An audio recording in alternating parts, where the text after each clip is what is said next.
दोस्तों, आज मैं आपको एक ऐसी कहानी सुनाने जा रहा हूँ जो कॉन्जरिंग यूनिवर्स की सबसे डरावनी और सबसे ज़्यादा खतरनाक केस के नाम से जानी जाती है। फिल्म का नाम है द कॉन्जरिंग लास्ट राइट्स। लेकिन आपको ये जानकर हैरानी होगी कि इसके पीछे की असली कहानी भी उतनी ही खूनी और भयानक है। ये कहानी है एक पुराने चर्च की, एक ऐसा स्थान कि जहाँ रोशनी से ज़्यादा अंधेरा था और भक्ति से ज़्यादा श्राप। और सबसे बड़ी बात ये, वो जगह थी जहाँ वॉरेंस ने अपनी ज़िंदगी का सबसे बड़ा सामना किया।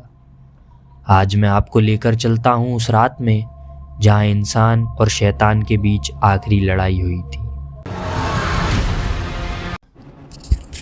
1980 का दौर था। अमेरिका के एक छोटे से टाउन में एक पुराना कैथोलिक चर्च था। दिन के समय ये एकदम नॉर्मल लगता, लेकिन जैसे ही सूरज ढलता पूरे एरिया पर एक अजीब सी उदासी और भयानक खामोशी छा जाती। लोग कहने लगे कि रात को वहाँ से आवाज़ें आती हैं, किसी औरत के रोने की, कभी घंटी बजने की तो कभी पुराने लैटिन प्रेयर्स की। कुछ लोगों ने चर्च के अंदर एक काली परछाई भी देखी जो बस दीवार के पास खड़ी रहती और धीरे धीरे हवा में घुल जाती। शहर के लोग डरे हुए थे और तभी बुलाए गए एड और लॉरेन वॉरेन, वो लोग जो दुनिया भर में सबसे मशहूर पैरानॉर्मल इन्वेस्टिगेटर्स के रूप में जाने जाते हैं, जिनको आपने हर एक कॉन्जरिंग सीरीज़ में देखा होगा। वही लोग यहाँ पर भी बुलाए जाते हैं और यहीं से the Conjuring last right movie का स्टार्ट होता है। The Conjuring। चर्च में पहुंचते ही लॉरेन को एक अजीब सी एनर्जी महसूस हुई, जैसे कोई उन्हें देख रहा हो, कोई जो जिंदा नहीं है। उनके विजन्स शुरू हो गए। उन्होंने देखा एक पुराना ritual, the last rites. Normally ये रिचुअल किसी इंसान के मरने से पहले होता है ताकि उसकी आत्मा शांति से मुक्ति पा सके, लेकिन यहाँ ये रिचुअल किसी इंसान के लिए नहीं बल्कि एक शैतान को रोकने के लिए किया गया था। लॉरेन को समझ आ गया कि ये सिर्फ एक भूतिया कहानी या घटना नहीं है, बल्कि किसी ने जानबूझकर ब्लैक मैजिक किया है, यानी कि काला जादू, और एक शैतानी शक्ति को इस चर्च में बांध दिया है।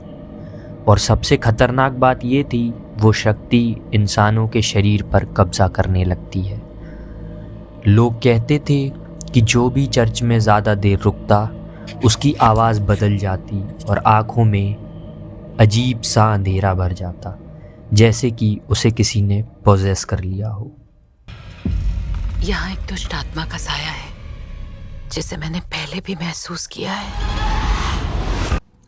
एक रात वॉरेंस ने डिसाइड किया कि वो चर्च के अंदर रुकेंगे। सब दरवाजे बंद किए गए और वो होली वाटर के साथ अंदर बैठे। लेकिन जैसे ही रात ढलती गई सब कुछ बदल गया। दरवाजे खुद ब खुद ज़ोर से बंद होने लगे, हवा रुक गई और एक अजीब सी ठंडी सांस पूरे हॉल में गूंजने लगी। तभी लॉरेन ने एक औरत का साया देखा। सफ़ेद कपड़ों में एक औरत, लेकिन उसके चेहरे पर कोई आंखें नहीं थी, सिर्फ अंधेरा। एड जोर से चिल्लाए, इन the name of God leave this place. पिता, पुत्र और पवित्र आत्मा के नाम पर। वो साया बस धीरे से मुस्कुराया और फिर हवा में विलीन हो गया, मतलब हवा में गायब हो गया। लेकिन दोस्तों, ये सिर्फ एक चेतावनी थी। असली जंग अभी शुरू होने वाली थी। तब हम नए थे, हम डर गए थे, हम भाग गए।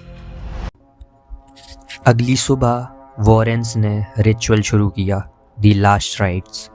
होली वाटर, बाइबल और क्रॉस के साथ उन्होंने चर्च के हर कोने में प्रेयर्स पढ़ना शुरू किया।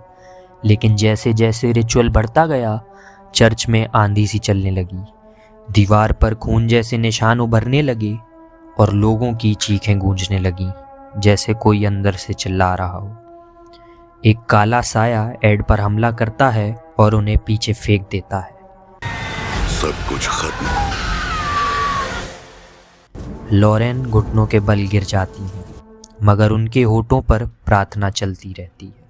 इन the name of the Father, the Son and the Holy Spirit. जैसे ही उन्होंने ये अंतिम शब्द कहे, एक तेज रोशनी पूरे चर्च में छाई और वो शैतानी शक्ति जो सालों से लोगों को डरा रही थी, एक ही पल में हवा में घुलकर ख़त्म हो गई।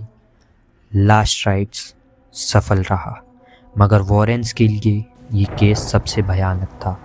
उन्होंने खुद ही ये बात कही है कि उस रात के बाद उनकी आत्मा पर एक गहरा असर पड़ा और उस रात ने उनकी आत्मा पर एक गहरा निशान छोड़ दिया, जो कि वो लोग कभी नहीं भूल सकते। तो दोस्तों, ये थी दी कॉन्जरिंग लास्ट राइट्स के पीछे की असली कहानी। एक कहानी जो हमें ये दिखाती है कि रोशनी और अंधेरे की लड़ाई कभी ख़त्म नहीं होती। इंसान की हिम्मत और उसका विश्वास ही उसका असली हथियार है। आपको क्या लगता है, क्या ऐसी शैतानी शक्तियाँ सच में होती हैं? और अगर होती हैं तो क्या इंसान हमेशा उनसे जीत पाएगा? कमेंट में बताएं अपना विचार। और अगर आपको ये कहानी पसंद आई हो तो वीडियो को लाइक करें, शेयर करें और चैनल को सब्सक्राइब करना ना भूलें, क्योंकि मैं आपके लिए और भी असली हॉरर कहानियाँ लेकर आऊँगा। तब तक के लिए सो जाइए अगर नींद आए तो।